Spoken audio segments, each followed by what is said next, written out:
Bugun biz komandamiz bilan uchrashuvda trend olishga qaror qildik. Boshladik. Kim eng chiroyli? Hamma o'zini ko'rsatishini bildim. Hamma o'zini ko'rsatishini bildim. O'shaning uchun men o'zimni ko'rsatdim. Bitta ma'nolar. Davom et. Kim hammadan ko'p ishlaydi? Ha. Hamid, insof qayerga? Uxlash bo'yicha eng ko'p ishlaydi. Tamom, uxlash bo'yicha zo'r ishlaydi. Kim eng ko'p kechga qoladi? Men ko'zimni ochib ko'rsataman. Gapirmasak ham bo'ladi. Men vaqtidan ozgina kech qolaman. Kim shirinliksiz yashay olmaydi? Billah. Shirinlikni yaxshi ko'rmayman, просто 50 ni mango ta'mligini yaxshi ko'raman. To'ppa.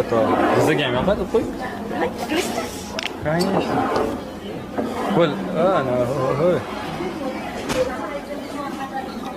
Birinchi kattadan. Yo'q. Kichkinalar. Sizga bermaysiz. Mening eng sevimli ta'mligim mango va romashka ta'mligi. Kim eng yoqimtoy? Ana, bo'pti. Kimning ovozi eng chiroyli? Yo, hammamizniki. Aql bo'laylik. Chizaman. Billah. Jamoada eng yaxshi ko'rgan insoninglar kim?